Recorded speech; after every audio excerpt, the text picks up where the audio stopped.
Hello everyone, very welcome to our channel online GS by Divakar and this is Satyam Parmar.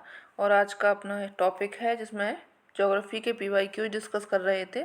और इसमें topic अपना जो question पूछे गए हैं पृथ्वी का परिभ्रमण, परिक्रमण एवं झुकाव और उनके जो प्रभाव से संबंधित जितने भी क्वेश्चंस पूछे गए हैं उन सभी को आज अपन लोग देखेंगे। तो अगर आप लोग चैनल पर नए हैं तो इसको आप लोग सब्सक्राइब कर देंगे प्लीज़ एंड अपने फ्रेंड्स को शेयर करेंगे, ठीक है। चलिए पहला क्वेश्चन यहाँ पे देख लेते हैं। कोरियोलिस बल से पूछा गया है। इसमें पूछा गया है कि कोरियोलिस बल के विषय में निम्नलिखित में से कौन सा एक कथन सत्य नहीं है, पूछा गया है, ठीक है। नहीं पूछा गया है, नहीं पर ध्यान दे करके चलेंगे।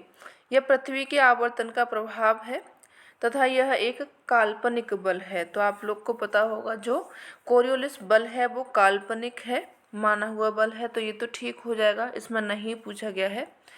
ये बोल रहा है कि ध्रुवीय क्षेत्र के ऊपर अधिकतम होता है, तो ये भी करेक्ट हो जाएगा कि इसका जो प्रभाव होता है विषुवत रेखा पर बिल्कुल शून्य होता है और उसके बाद में जब ऊपर जाते जाएंगे और ध्रुवीय क्षेत्र में पहुंचेंगे तो इसका प्रभाव अधिकतम होता है।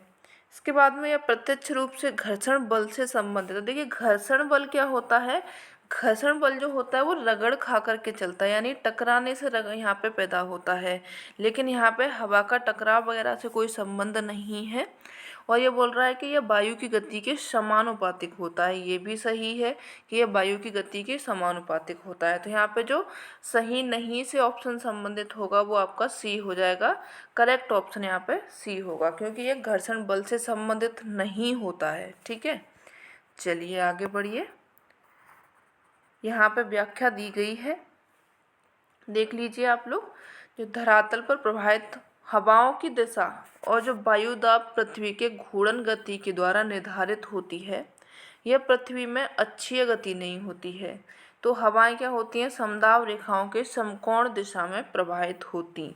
अगर ये बल नहीं होता, इसकी बात कर रहा है ये। परंतु जब पृथ्वी अक्षीय गति के कारण हवा की दिशा में विक्षेप हो जाता है, विक्षेप यानी कि हवा की दिशाएं क्या हो जाती हैं, हल्का सा मुड़ जाती हैं। मुड़ने के बाद में जब यहाँ पे क्या होता है, विक्षेप बल पैदा होता है या फिर यहाँ पे कोरियोलिस बल ये पैदा होता है। यानी कि जो हवाएं हैं थोड़ी इधर मुड़ जाती हैं, इस तरीके से यहाँ पे मुड़ती हैं, ऐसे मुड़ जाती हैं। तो ये जो बल किसके कारण मुड़ रही हैं, तो ये आपका कोरियोलिस फोर्स हो जाएगा या फिर आपका विक्षेप बल हो जाएगा, ठीक है। और ये बोल रहा है कि अब भूमध्य रेखा पर न्यूनतम होता है और ध्रुवों पर अधिकतम होता है। कोरियोलिस बल जो होता है अप्रत्यक्ष रूप से घर्षण बल से संबंधित है। ये कैसा है, अप्रत्यक्ष रूप से। उसमें क्या बोला था, प्रत्यक्ष रूप से संबंधित था, ठीक है। यह वायु की गति के समानुपाती होता है। पृथ्वी के घूर्णन या फिर आवर्तन का ये प्रभाव होता है, ठीक है। चलिए नेक्स्ट क्वेश्चन देखिए। यहाँ पे निम्नलिखित में से कौन कोरियोलिस प्रभाव का कारण है। ऑप्शन ए में दिया गया है केवल अपनी धुरी पर पृथ्वी का घूमना, या फिर केवल सूर्य के चतुर्दिक पृथ्वी का परिक्रमा, या फिर पृथ्वी का घूर्णन एवं परिभ्रमण, ताप एवं दाब प्रवणता। तो बताइए यहाँ पर क्या होगा कोरियोलिस प्रभाव का कारण। तो देखिए जो प्रभाव का कारण है सबसे मेन यहाँ पे जो होगा केवल अपनी पृथ्वी पर घूमना, ठीक है। ये कहाँ पे हो रहा है, पृथ्वी पर हो रहा है ना, सूर्य पर ये नहीं दिखाई दे रहा है आप लोगों को। तो आपका ए ऑप्शन करेक्ट हो जाएगा, ठीक है। आप लोग आंसर कीजिएगा कि आपका कौन सा करेक्ट है। देख लीजिए यहाँ पे आपको व्याख्या दी गई है। धरातल पर क्या है, पछुआ हवाओं की दिशा एवं वायुदाब पृथ्वी की घूर्णन की गति के द्वारा निर्धारित होती हैं। यह पृथ्वी में अक्षीय गति नहीं होती हैं, तो हवाएं समधाब रेखाओं के समकोण की दिशा में प्रवाहित होती। वही जो अभी अपन लोगों ने पढ़ा है, जो कोरियोलिस फोर्स के बारे में, विक्षेप बल के बारे में पढ़ा है, वही इसमें आपका सही आंसर होगा, ठीक है। चलिए आगे बढ़ेंगे। इसमें ये याद रखना कि ये क्या होता है, जब विक्षेप बल प्रभावित होता है, जब लगता है हवाओं पर, तो ये जो उत्तरी गोलार्ध होता है उसमें सभी हवाएं जो दिशा होती है वो दाहिनी ओर हो जाती है और दक्षिणी गोलार्ध में बाईं ओर मुड़ती है, ठीक है। ये पूछा जाता है। आगे बढ़िए नेक्स्ट क्वेश्चन देखते हैं। भ्रमिलता की प्रक्रियाओं की पहचान करें। भ्रमिलता क्या होता है, यहाँ पे त्वरण से होता है, घर्षणात्मक प्रभाव के कारण होता है, खुरदरापन के कारण होता है, घूर्णन के कारण होता है या फिर कोणीय वेग के कारण होता है। यहाँ पे कौन कौन से ऑप्शन आप लोगों के सही होंगे, कीजिए आंसर कीजिए फटाफट। भ्रमिलता, जो भ्रमिलता होती है वो होता क्या है, ये आपकी वर्टिसिटी की बात कर रहा है। तो यहाँ पे आपका ऑप्शन जो करेक्ट होगा, वर्टिसिटी जो उत्पन्न होती है वो घूर्णन के कारण जब पृथ्वी घूमती है और उसमें कोणीय वेग उत्पन्न होता है। डी और ई ऑप्शन आप लोगों का करेक्ट होना चाहिए। ठीक है, ये आपका सी में दिया गया है। चलिए आगे बढ़ते हैं।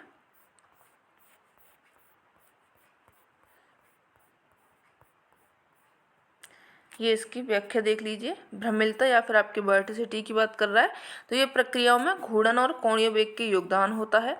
घर्षण बल का प्रभाव या फिर बल वह होता है जो वस्तुओं के संपर्क तल पर कार्य करता है, यानी कि घर्षण कब पैदा होगा, जब एक वस्तु से दूसरी वस्तु टकराएगी तब यहाँ पर घर्षण पैदा होगा।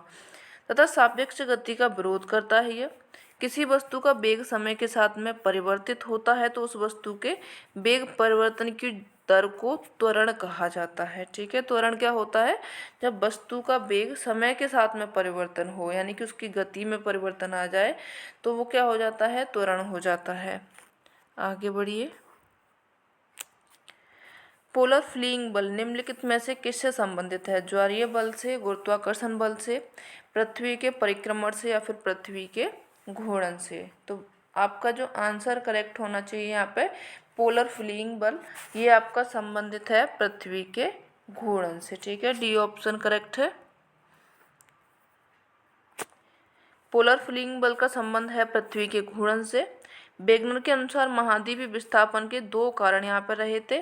पहला रहा था पोलर या फिर ध्रुवीय फ्लीइंग बल, दूसरा रहा था यहाँ पर ज्वारीय बल, और यह पृथ्वी के घूर्णन से संबंधित है। पृथ्वी की आकृति एक संपूर्ण गोले जैसी नहीं है, वरन यह भूमध्य रेखा पर उभरी हुई है और यह उभार पृथ्वी के घूर्णन के कारण है। जब आप लोगों ने देखा होगा पृथ्वी इस तरीके की नहीं है, पृथ्वी कैसी है, आगे से ये उभरी हुई है यहाँ से और यहाँ पे ये चपटी हुई है। तो ये कारण क्या है उसमें, वो कारण है पृथ्वी घूम रही है। पृथ्वी जब घूर्णन करती है तो वो इस तरीके की दिखाई देती है।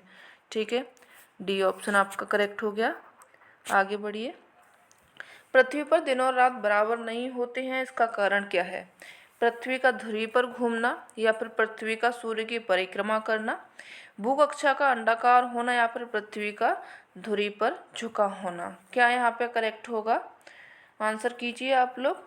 तो पृथ्वी पर दिन और रात बराबर नहीं होते हैं, उसका जो कारण होगा पृथ्वी का धुरी पर झुका होना। पृथ्वी अपनी झुकी हुई है कितनी, 23.5 डिग्री पृथ्वी अपनी झुकी हुई है। इसके कारण जो ध्रुव हैं और जो आपके पृथ्वी पर दिन और रात बराबर नहीं होते हैं, नहीं तो 12-12 घंटे के आपके दिन और रात होने चाहिए थे, लेकिन ऐसा नहीं होना है। देख लीजिए आपकी व्याख्या है, पृथ्वी पर दिन और रात बराबर नहीं होने के कारण पृथ्वी का अपने अक्ष पर 23.5 डिग्री झुकी हुई है। पृथ्वी के अपने अक्ष पर 23.5 डिग्री झुकी होने के कारण वर्ष भर जो सूर्य है कर्क रेखा और मकर रेखा के मध्य गति करता है, यानी कि ये आपकी पृथ्वी हो गई, ये आपकी 0 डिग्री भूमध्य रेखा हो जाएगी, ये आपकी 23.5 डिग्री कर्क रेखा है और ये आपकी 23.5 डिग्री मकर रेखा हो जाएगी। जो सूर्य घूमता है वो इन्हीं रेखाओं के मध्य में घूमता रहता है, इससे ना तो वो ऊपर जाता है, इससे ना वो नीचे जाता है। क्यों, क्योंकि पृथ्वी जो है अपनी 23.5 डिग्री झुकी हुई है। ठीक है, अर्थात यह वर्ष के 6 माह उत्तरी गोलार्ध में रहता है और 6 माह दक्षिणी गोलार्ध में रहता है। और क्या करता है, ये सूर्य तप प्रदान करता है।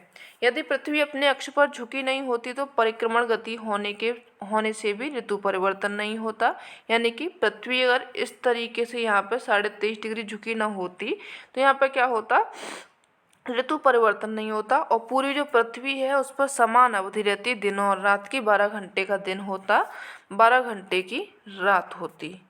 आगे बढ़िए। नेक्स्ट क्वेश्चन देखिए यहाँ पे, कोरियोलिस बल एवं इसके प्रभाव के संबंध में निम्नलिखित में से कौन सा कथन सही नहीं है। ठीक ध्रुवों पर यह शून्य होता है, देखिए कोरियोलिस बल का पूछा गया है और कौन सा कथन सही नहीं है पूछा गया है। अभी आप लोगों ने कोरियोलिस बल पढ़ा हुआ है, तो ये बोल रहा है कि ठीक ध्रुवों पर ये शून्य होता है। तो आप लोग बताइए क्या ध्रुवों पर ये शून्य होता है, भूमध्य रेखा पर अधिकतम होता है, ऐसा होता है क्या, या फिर पृथ्वी के घूर्णन का ये परिणाम होता है। पवनों में विक्षेपण ध्रुवों के निकट अधिक पाया जाता है।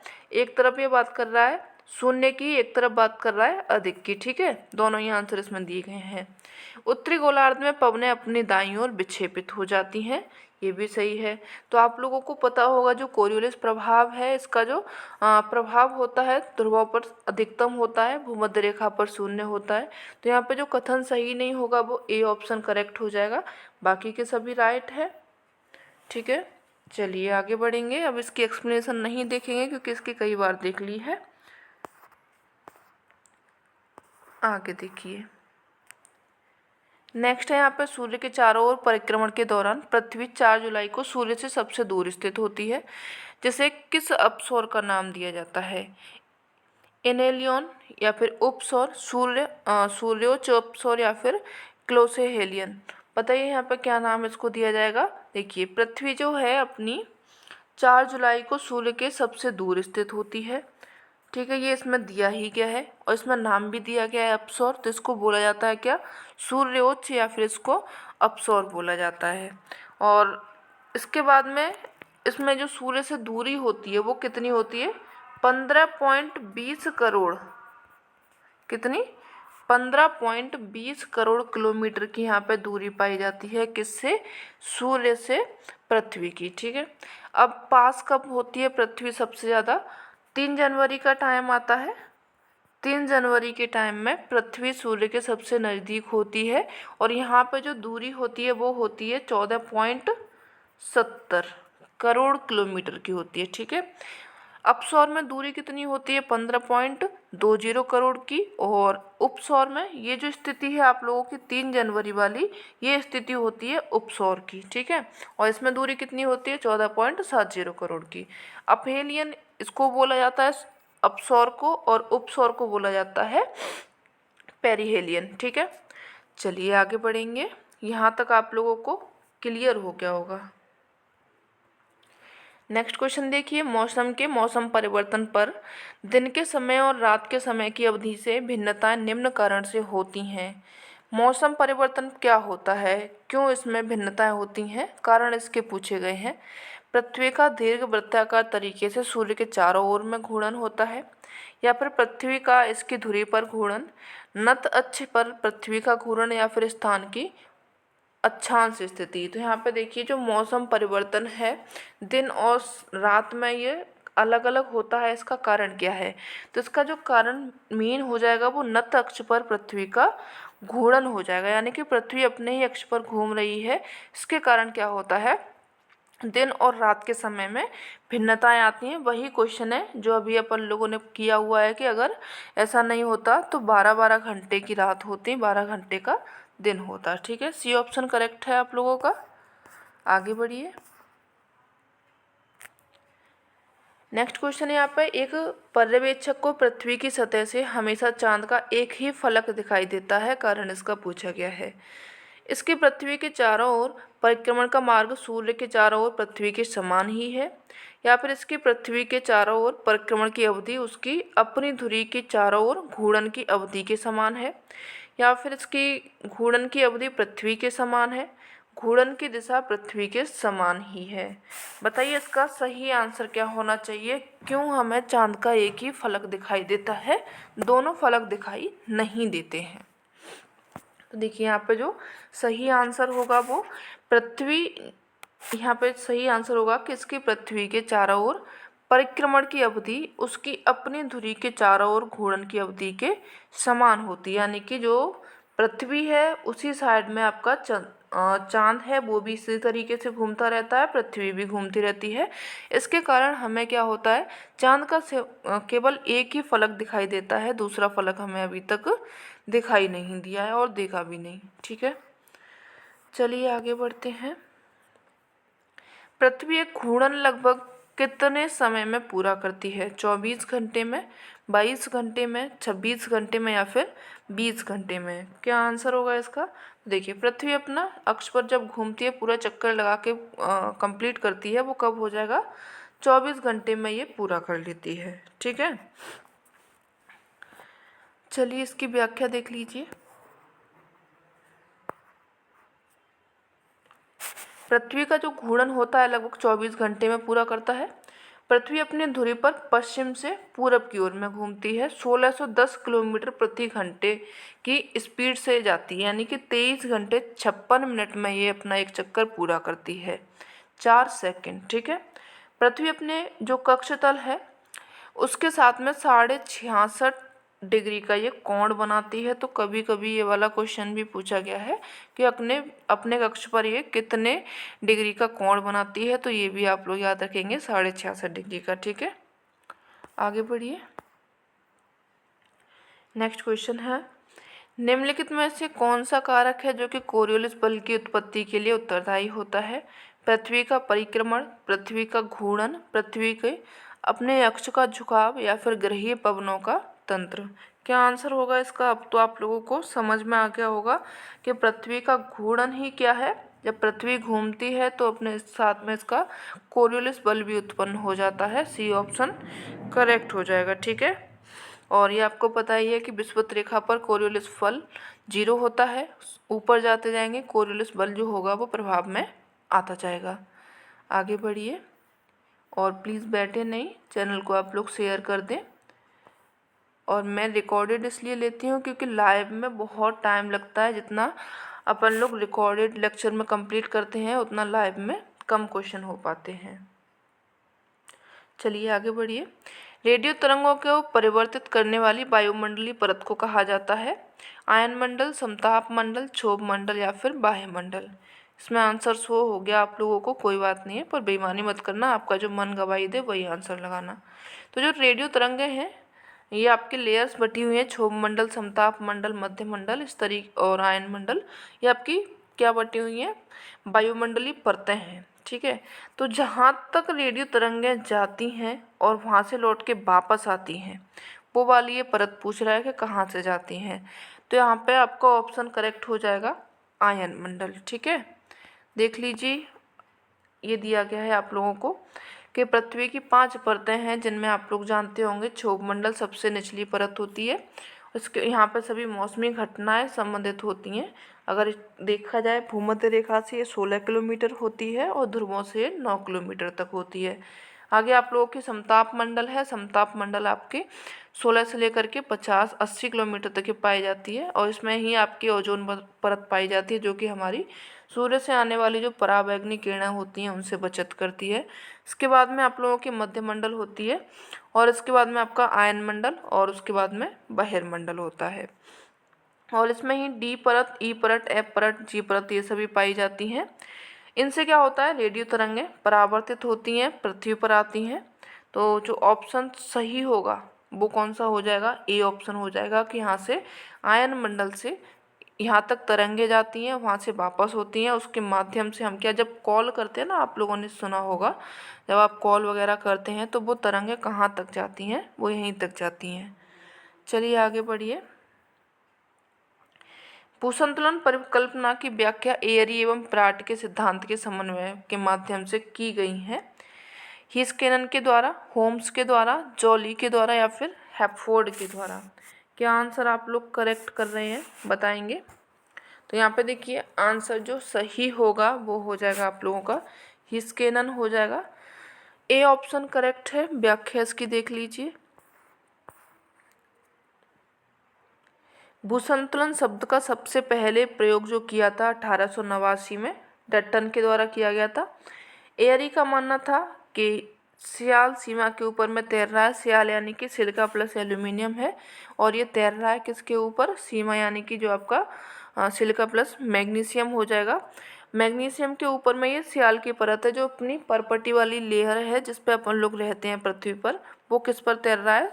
सीमा पर तैर रहा है। उनके अनुसार विभिन्न स्तंभों का घनत्व बराबर होता है और उनकी गहराई अलग अलग होती है। ठीक है, प्राट ने कहा था कि स्तंभ जितना ऊंचा है उसका घनत्व उतना ही कम होगा। यानी कि पहाड़ को लीजिए आप लोग, जितना पहाड़ ऊंचा है उसका घनत्व क्या होगा, उतना ही कम होगा। ये कहा था विराट महोदय ने। जो स्तंभ जितना नीचा है उसका घनत्व उतना ही अधिक होगा। जैसे कि महासागर है आपका, समतल एरिया है, इनका घनत्व ज़्यादा होगा बजाय किसके, जो आपके पर्वत पठार हैं। तो दोनों के थोड़ा सा इनको आप लोग, और इन्होंने कहा था कि स्तंभों के घनत्व बराबर हैं, उनकी गहराई अलग अलग है। यानी कि उन्होंने कहा था, ये जो एयरी हैं इनका कहना था, पर्वत भले ही ऊंचा है, महासागर भले ही नीचे हैं, लेकिन इनके घनत्व में कोई भी अंतर नहीं है, घनत्व इनके बराबर हैं। चलिए आगे बढ़िए। जब पृथ्वी सूर्य से सबसे दूर होती है तो उस स्थिति को निम्न नाम से जाना जाता है। अभी अपन लोगों ने इसका पढ़ा हुआ है।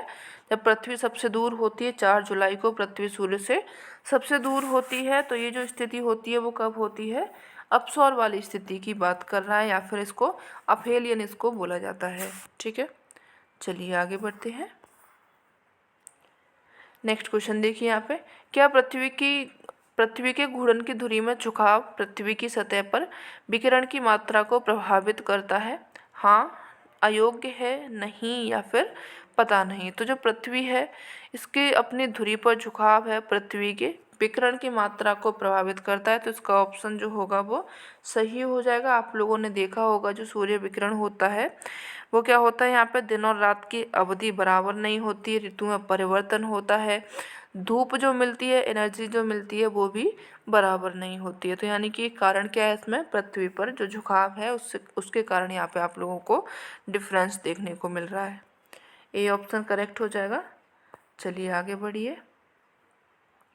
मौसम और उसकी बनावट में परिवर्तन इस कारण होता है, पृथ्वी का गुरुत्वाकर्षण, पृथ्वी का घूर्णन, या फिर पृथ्वी का परिक्रमण, पृथ्वी के अक्ष का इसके पक्ष के समतल की ओर में झुकाव होना होता है।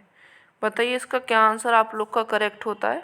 तो यहाँ पे देखिए, जो मौसम है और इसकी बनावट में जो परिवर्तन है उसका जो मेन कारण होगा वो पृथ्वी का परिक्रमण हो जाएगा। सी ऑप्शन करेक्ट है आपका। ठीक है, चलिए आगे बढ़िए।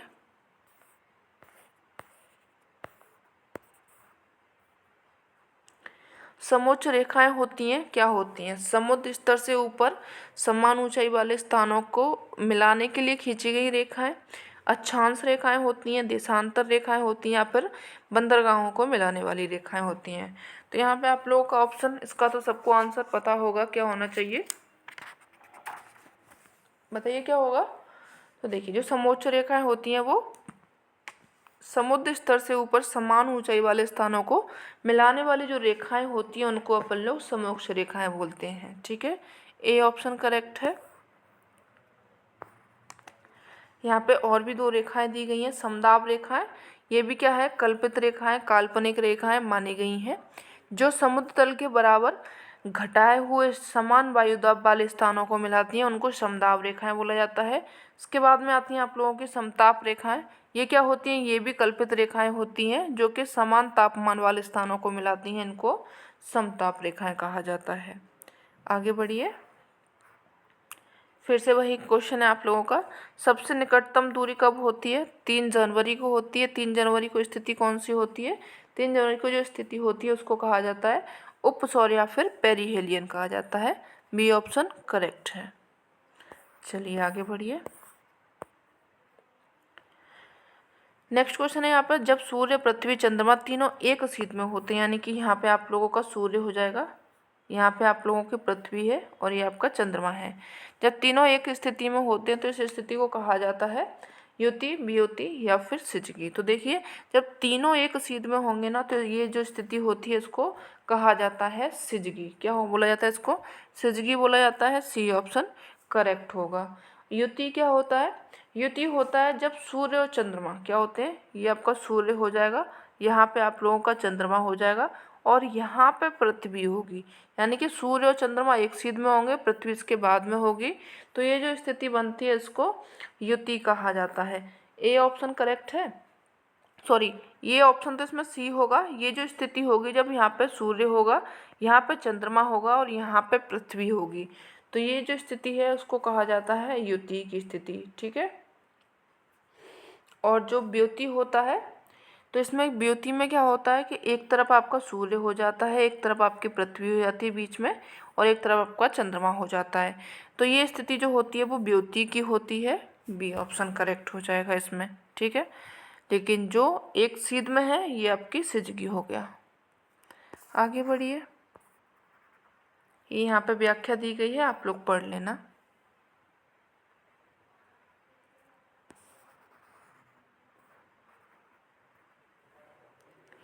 निम्न में से कौन सा कारक है युग्म पृथ्वी के महासागरीय तल पर दो प्रत्यक्ष ज्वारों के मध्य में 52 मिनट के विलंब हेतु उत्तरदायी है? किसके कारण जो ज्वार आता है पृथ्वी पर उसमें क्या होता है, 52 मिनट का विलंब होता है? पृथ्वी का घूर्णन है, चंद्रमा का घूर्णन है, या फिर पृथ्वी का परिक्रमण है, या फिर चंद्रमा का परिक्रमण है? बताइए क्या आंसर इसका सही होगा। तो देखिए यहाँ पे जो पृथ्वी का घूर्णन और चंद्रमा का परिक्रमण है, ये दोनों कारण हैं जिसके कारण जो प्रतिदिन ज्वार आते हैं दिन में, उनके मध्य में 52 मिनट का अंतर देखा जाता है, ठीक है। एक ज्वार में जो अंतर होता है वो 26 मिनट का होता है, दोनों ज्वार में मिलाकर के कितना हो जाता है, 52 मिनट का होता है। यहाँ पे ऑप्शन जो होगा आपका डी करेक्ट होना चाहिए। चलिए आगे बढ़ते हैं।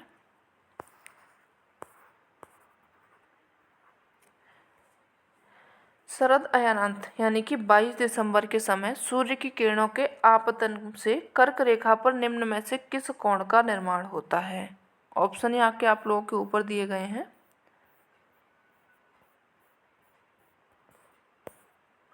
कर्क रेखा की बात कर रहा है यहाँ पे 23.5 डिग्री, या फिर सिंपल 43 डिग्री, 47 डिग्री, या फिर 66.5 डिग्री। तो यहाँ पे कर्क रेखा पर जो होता है वो कितना हो जाएगा, आप जो आपतन में बात कर रहे हैं ना कर्क रेखा पर, तो 23.5 डिग्री तो नहीं होगा। 23.5 डिग्री कब होता, जब सूर्य आपका विषुवत रेखा पर होता।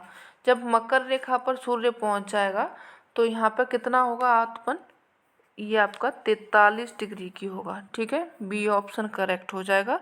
यही स्थिति अगर हुई कहाँ पे, कर्क रेखा पर। जब कर्क रेखा पर सूर्य होगा तो जो आपतन होता है सूर्य का, वो मकर रेखा पर कितना होगा, तो वो आपका 43 डिग्री होगा। बी ऑप्शन करेक्ट हो जाएगा।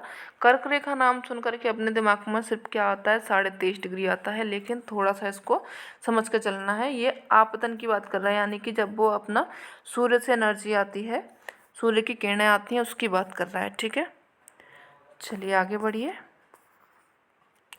नेक्स्ट क्वेश्चन यहाँ पे, स्प्रिंग इक्विनॉक्स निम्नलिखित में से कब होता है? 22 दिसंबर को, 21 जून को, 23 सितंबर को, या फिर 21 मार्च को? स्प्रिंग इक्विनॉक्स की बात कर रहा है, ये बसंत की बात कर रहा है आपका।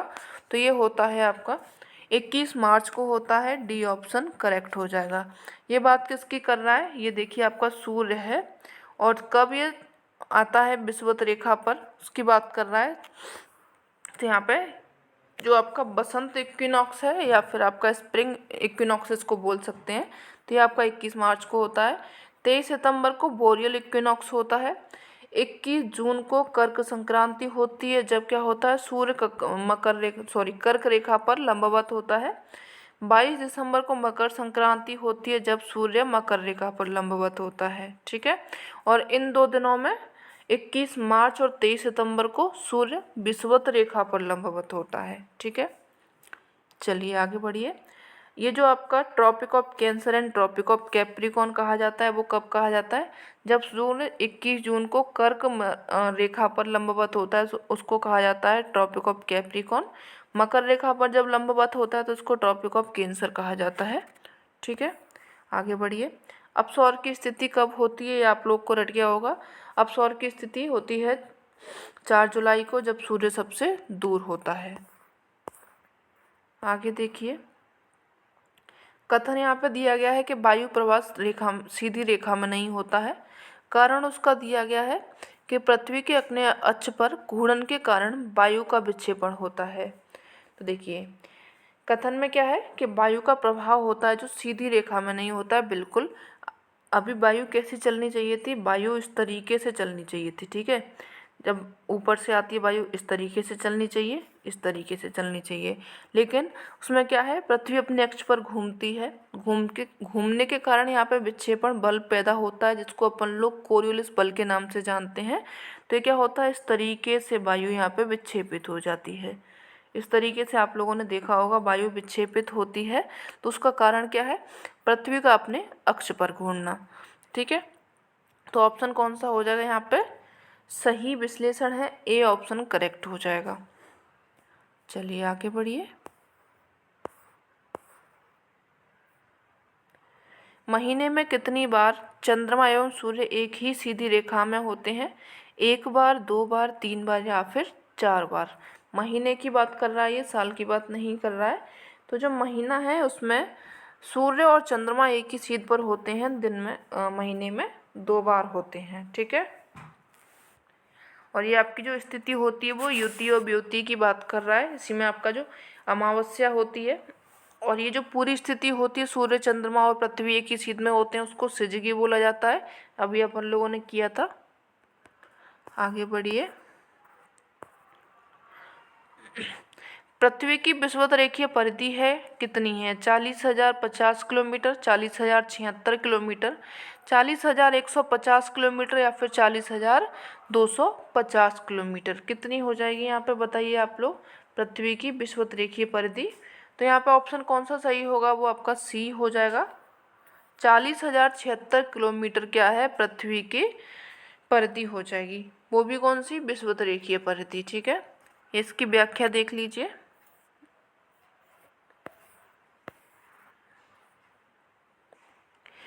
पृथ्वी की मध्य सतह से होकर जाने वाली जो अक्षांश रेखा है उत्तर एवं दक्षिण ध्रुव से बराबर दूरी पर होती है। बात किसकी कर रहा है, ये आपकी जो विषुवत रेखा है ये वाली। ठीक है, यह शून्य अंश की अक्षांश रेखा है। पृथ्वी से विषुवत रेखीय परिधि 40,076 किलोमीटर है।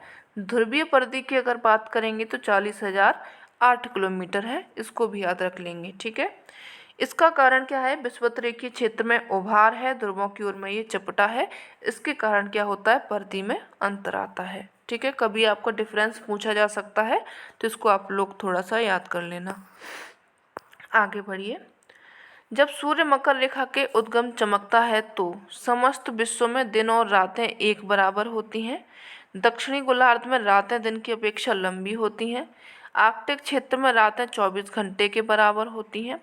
या फिर आपका जो अंटार्कटिक क्षेत्र है उसमें दिन और रातें 12 घंटे की अवधि की होती हैं। तो जब सूर्य जो होता है मकर रेखा पर चमकता है तो इसमें क्या होता है, जो आर्कटिक क्षेत्र है ना, यहाँ पर रातें कितनी पहुँच जाती हैं, 24 घंटे के बराबर पहुँच जाती हैं। ये आपका आर्कटिक क्षेत्र कहाँ पे है, नॉर्थ में है, और सूर्य कहाँ पहुँच जाएगा, साउथ में पहुँच जाएगा। तो अंतर कहाँ पर देखने को मिलेगा ज़्यादा से ज़्यादा, वो आपका आर्कटिक क्षेत्र में देखने को मिलेगा। ठीक है, चलिए आगे बढ़िए। ये अभी अपन लोगों ने जान ही लिया था कि मकर रेखा पर सूर्य 22 दिसंबर को जाता है, 24 घंटे की रातें आर्कटिक क्षेत्र में पहुंच जाएंगी। 21 जून को कर्क रेखा पर जाता है तो दक्षिणी गोलार्ध में रातें क्या हो जाती हैं, दिन की अपेक्षा लंबी हो जाती हैं। सूर्य भूमध्य रेखा पर 21 मार्च एवं 23 सितंबर को चमकता है, तो पूरी पृथ्वी पर दिन और रात बराबर हो जाती हैं। आगे बढ़िए। पृथ्वी के घूर्णन के कारण होने वाला पवन विक्षेप या फिर विचलन क्या कहलाता है, भूमंडलीय पवन, भूविक्षेपी पवन, आकस्मिक पवन या फिर बलात् पवन। क्या होगा इसका आंसर, तो जो घूर्णन के कारण होने वाला जो पवन है उसको कहा जाता है भूविक्षेपी पवन, इसको कहा जाता है। बी ऑप्शन करेक्ट हो जाएगा। वही बात है, ये कोरियोलिस बल की बात कर रहा है। ठीक है, चलिए आगे बढ़िए। वर्षा वाले दिन में दोपहर के बाद में इंद्रधनुष किस दिशा में देखा जाता है, पूरब में, पश्चिम में, उत्तर में या फिर दक्षिण में। तो जो इंद्रधनुष होता है हमेशा, एक बार नहीं हमेशा की बात कर रहा है ये, हमेशा ये देखा जाता है कब, सूर्य की विपरीत दिशा में दिखाई पड़ता है। यानी कि सूर्य कहाँ पे है, पश्चिम में है, तो ये जो आपको दिखाई देगा इंद्रधनुष वो पूरब में दिखाई देगा। ए ऑप्शन करेक्ट हो जाएगा। ठीक है, आगे बढ़िए।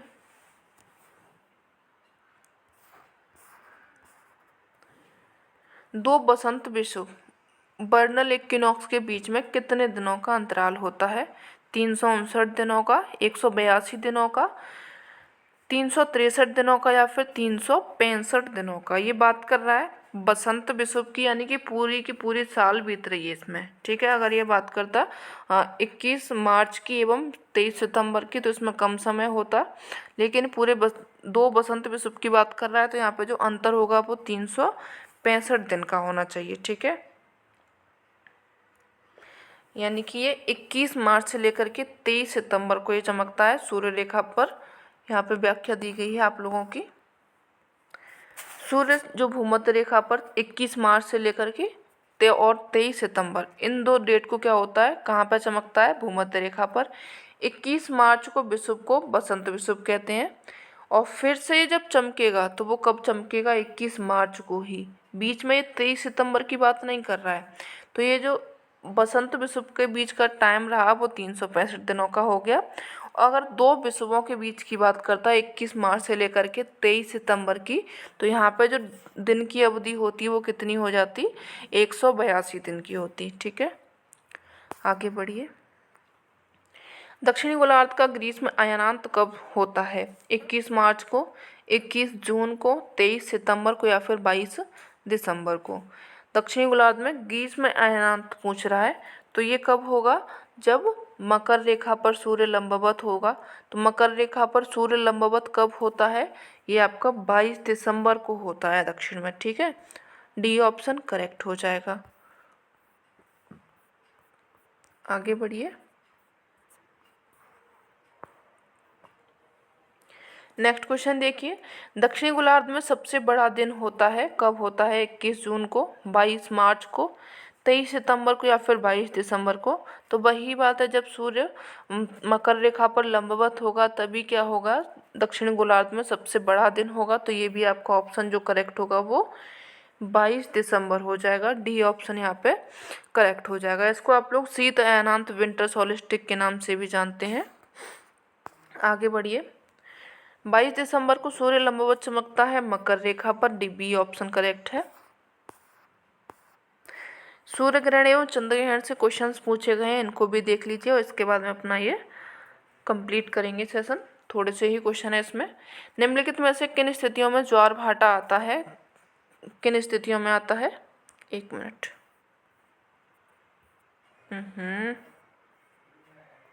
चलिए, जब सूर्य चंद्रमा पृथ्वी एक सीध में होते हैं, जब सूर्य चंद्रमा और पृथ्वी एक दूसरे के दाहिने कोण पे होते हैं, जब पृथ्वी और चंद्रमा सूर्य के दाहिने कोण में होते हैं, या फिर जब सूर्य और चंद्रमा एक दूसरे के दाहिने कोण में होते हैं। तो देखिए, जब ज्वार और भाटा आता है वो कब आता है? जब सूर्य चंद्रमा और पृथ्वी एक ही सीधी रेखा में होते हैं, तो वो जो स्थिति होती है तब यहाँ पे क्या आता है? ज्वार आता है। इसी स्थिति को सिजगी के नाम से जाना जाता है। और जो ज्वार भाटा आता है उसमें जो बल लगता है वो कौन सा होता है? यहाँ पे गुरुत्वाकर्षण बल यहाँ पे उत्पन्न होता है। ठीक है, आगे बढ़िए। खगोलीय इकाई, इनके बीच की औसत दूरी है पृथ्वी और मंगल के, पृथ्वी और बुध के, पृथ्वी और चंद्रमा के, या फिर पृथ्वी और सूर्य के। तो यहाँ पे जो खगोलीय इकाई है ये किस किस के बीच में होती है? पृथ्वी और सूर्य के बीच की औसत दूरी होती है, उसको खगोलीय इकाई बोला जाता है। ये जो दूरी है कितनी है? लगभग ये 50 मिलियन, कितनी है ये? 50 मिलियन किलोमीटर के दूर करीब की ये दूरी है। किसके बीच में है ये? पृथ्वी और सूर्य के बीच की दूरी है। ठीक है, आगे बढ़िए। डायमंड रिंग की घटना देखी गई है पूर्ण सौर ग्रहण की शुरुआत में, पूर्ण सौर ग्रहण के अंत में, केवल पर्दीय क्षेत्रों के समग्र निशान के साथ में, या फिर केवल केंद्रीय क्षेत्र के समग्रता निशान के साथ में। तो जो डायमंड रिंग है इसकी घटना कब देखी गई है? आंसर कीजिए आप लोग फटाफट से। ये घटना देखी गई है केवल पर्दित क्षेत्रों में और उनके जो समग्रता निशान हैं उनके साथ में यह घटना देखी गई है। सी ऑप्शन आप लोगों का करेक्ट होना चाहिए। कब होता है ये, कैसे होता है? तो यहाँ पे आप लोगों की व्याख्या दी गई है, देखिए इसको। ये देखी गई है कब? जब चंद्रमा सूर्य को पूरी तरीके से ढक लेता है, यानी कि ये आपका सूर्य है और यहाँ पे आपका चंद्रमा आ जाता है। चंद्रमा थोड़ा सा छोटा पड़ जाता है तो सूर्य का केवल एक किनारी हिस्सा दिखाई देता है। ये जो पर्दीय भाग दिखाई दे रहा है हीरे की तरह चमकता है, जिसको कहा जाता है क्या? डायमंड रिंग कहा जाता है। आगे बढ़िए। चंद्र ग्रहण होता है जब, कब होता है? यहाँ पे सूर्य, चंद्रमा और पृथ्वी एक सीध में आ जाते हैं। पृथ्वी आ जाती है सूर्य और चंद्रमा के बीच में, सूर्य और पृथ्वी होती है चंद्रमा के दोनों ओर में, या फिर आपका सूर्य आ जाता है पृथ्वी और चंद्रमा के बीच में। तो देखिए, जो आपका चंद्र ग्रहण होता है ना, वो स्थिति होती है जब पृथ्वी किसके बीच में आती है? सूर्य और चंद्रमा के बीच में आती है। तो यहाँ पे आप लोगों का क्या होता है? चंद्र ग्रहण होता है। ठीक है, बी ऑप्शन करेक्ट है। देख लीजिए इसकी व्याख्या। इसमें देख लीजिए, जो पृथ्वी है सूर्य और चंद्रमा के बीच में आती है तो चंद्रमा को सूर्य का प्रकाश नहीं मिल पाता, बल्कि पृथ्वी की छाया जो है वो चंद्रमा पर पड़ने लगती है। इसी को चंद्र ग्रहण कहा जाता है। और ये सतह कब होता है? पूर्णिमा के दिन होता है। सूर्य ग्रहण कब होता है? वो आपका अमावस्या के दिन होता है। ठीक है, परंतु प्रत्येक पूर्णिमा को ऐसा नहीं होता है कि हर पूर्णिमा के दिन में चंद्र ग्रहण हो, कभी कभार ऐसा होता है। क्योंकि पृथ्वी एवं चंद्रमा के कक्षतलों में 5 डिग्री का परस्पर झुकाव पाया जाता है और जो चंद्रमा है पृथ्वी के कक्षतल में कभी कभी आ पाता है, हमेशा ऐसा नहीं होता है। आगे बढ़िए। सूर्य से पृथ्वी तक प्रकाश आने में लगभग कितना समय लगता है? 2 मिनट, 6 मिनट, 4 मिनट या फिर 8 मिनट? जब सूर्य से प्रकाश आता है पृथ्वी पर तो उसमें समय 8 मिनट का लग जाता है, 16 सेकंड इसमें लग जाता है। ठीक है, अगर एक्चुअल टाइम पूछा जाए तो 8 मिनट 16 सेकंड का इसमें समय लगता है। अगर टोटल सेकंड हमारी जाए यहाँ पे तो 500 सेकंड का समय लगता है। आगे बढ़िए।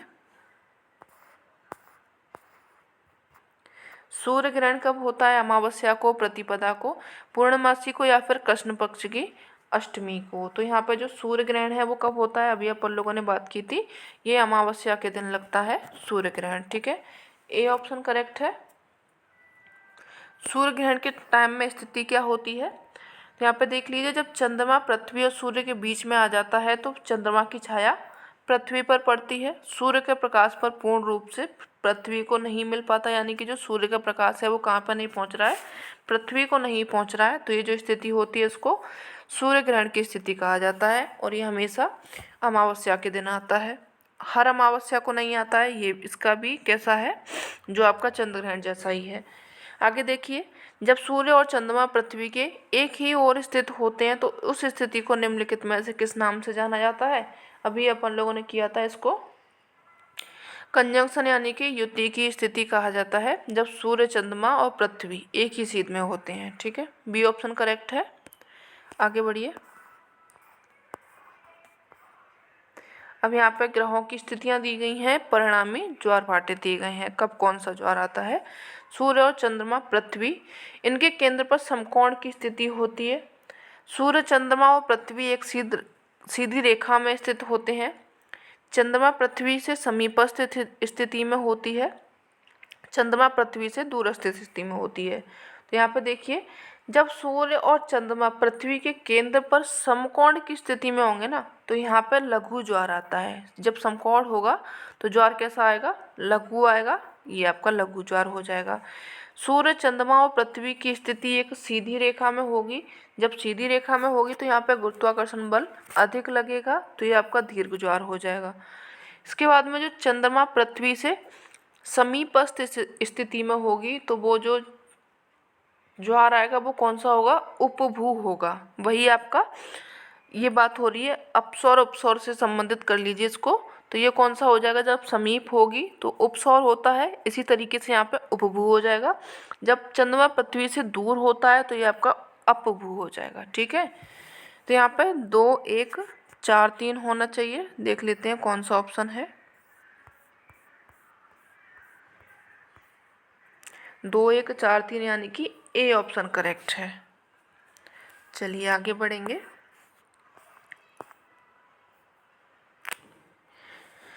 ग्रहण के दौरान पड़ने वाली छाया का सबसे काला भाग कहलाता है सूर्य किरीट, प्रच्छाया, उपच्छाया या फिर ब्लैक होल। इसको क्या कहा जाता है? तो जब ग्रहण पड़ता है उसके पड़ने के बाद में जो काली काली छाया अपन लोगों को दिखाई देती है उसको कहा जाता है प्रच्छाया। बी ऑप्शन करेक्ट हो जाएगा। ठीक है, ये कब होती है ये अभी आप लोगों ने जान लिया है। सूर्य ग्रहण एवं होता है अमावस्या को, चंद्र ग्रहण होता है पूर्णिमा को, और इसी के कारण अपन लोग को क्या होता है जो काला काला भाग दिखाई देता है इसको कहा जाता है प्रच्छाया या फिर आपका अम्बरा कहा जाता है। ठीक है, चलिए आगे बढ़िए। एक चंद्र दिवस की अवधि होती है, कितनी होती है? 24 घंटा 52 मिनट की, 24 घंटा 26 मिनट की, 24 घंटा 30 मिनट की, या फिर 24 घंटे की। तो यहाँ पे जो चंद्र दिवस है इसकी अवधि होती है 24 घंटा 52 मिनट की होती है। ठीक है, ए ऑप्शन करेक्ट है आप लोगों का। तो ये हो गया आपका आज का सेशन, और ये सेशन कैसा लगा प्लीज़ ज़रूर बताइएगा। और अगर आप लोग चैनल पर नए हैं और सेशन अच्छा लगा हो तो आप इसको सब्सक्राइब एंड लाइक कर लेना। ठीक है, मिलते हैं नेक्स्ट सेशन में, तब तक के लिए धन्यवाद। Thanks for watching.